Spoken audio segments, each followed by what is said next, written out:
여러분 안녕하십니까? 오늘 하나님 말씀은 열왕기상 2장 7절의 말씀이 되겠습니다.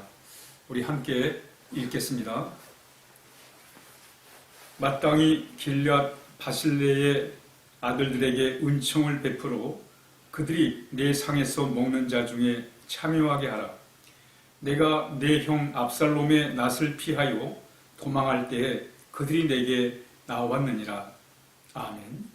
오늘 본문의 내용은 다윗이 세상을 떠나기 전에 아들 솔로몬을 불러가지고 유언을 하는 그런 내용이 되겠습니다.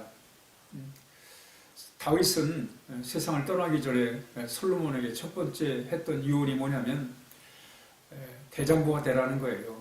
강화해야 된다, 담대해야 된다 라고 얘기를 하고 있습니다. 그러면서 담대하게 사는 방법이 뭐냐면 하나님을 잘 섬기는 거라는 거예요. 하나님을 잘 섬기기 위해서는 하나님의 가르침은 하나님의 말씀을 따라 살아라, 말씀에 순종하며 살아라 라고 이렇게 부탁을 하게 됩니다. 그러면서 그 길르앗 사람 바르실레의 아들들에게 은혜를 베풀어라 라고 또 이렇게 그 다윗 왕은 솔로몬에게 얘기를 하고 있습니다. 바르실레의 아들들에게 은혜를 베풀어라. 그러면서 그가 내가 압살롬의 반역이 일어났을 때 그들이 나를 도왔기 때문이다 라고 이렇게 얘기를 하고 있습니다. 오늘 다윗은 왜 이렇게 참 마지막 유언을 하면서 바르실레의 아들들에게 은혜를 베풀라고 말씀하고 있는가요? 그 배경에는 이렇습니다. 압살롬이 반역을 일으켜가지고 아버지를 향해서 예루살렘으로 쳐들어오게 됩니다. 이때 다윗 왕은 참 아들하고는 전쟁할 수가 없는 그런 상황이에요. 그래서 다윗 왕은 아들을 피해서 예루살렘을 비우고 도망을 갑니다. 요단을 건너 도망을 가게 됩니다. 이때 많은 사람들이 이제는 다윗의 시대는 가고 압살롬의 시대가 왔다. 그래서 이제 압살롬에게 줄을 서는 거예요.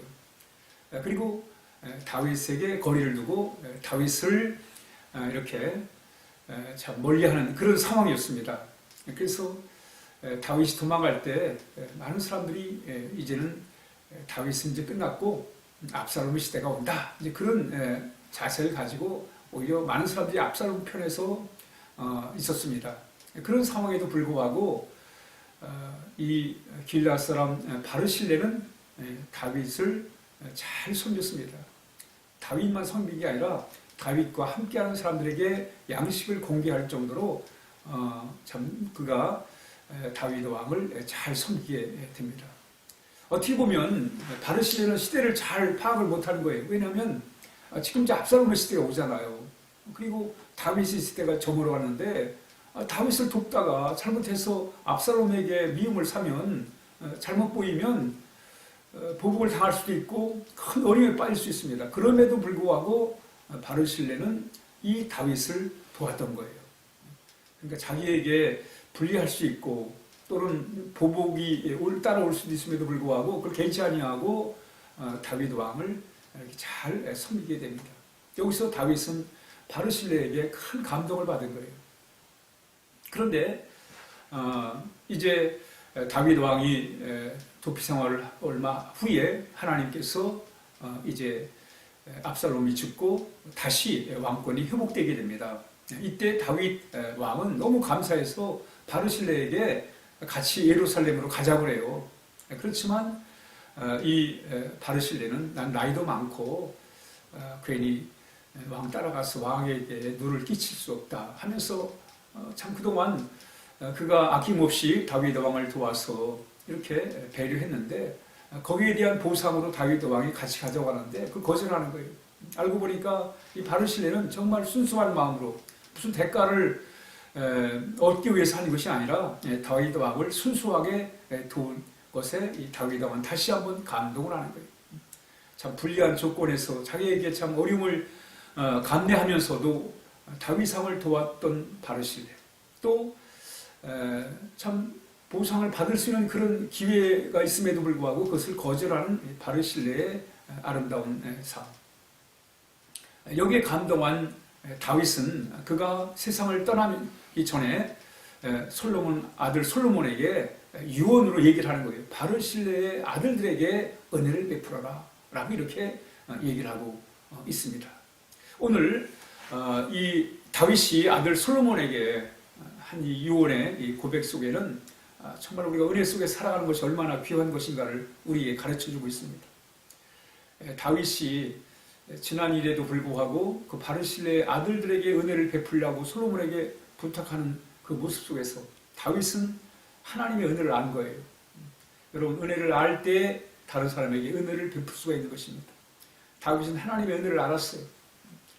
뿐만 아니라 바르실레를 통해서 그런 하나님의 은혜를 경험했던 것입니다.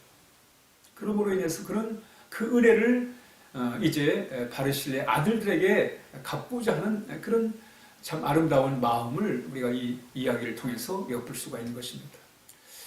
이제 감사의 계절입니다. 오늘 주일이 이제 추수감사절인데 이 감사의 계절에 참 우리에게 중요한 게 뭐냐면 바로 하나님의 은혜를 아는 것입니다.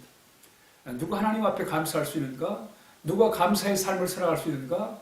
은혜를 아는 사람이 감사하며 살 수 있습니다. 부모의 은혜를 알 때 감사할 수 있고 하나님의 은혜를 알 때 우리가 하나님 앞에 감사하며 살아갈 수가 있는 것입니다.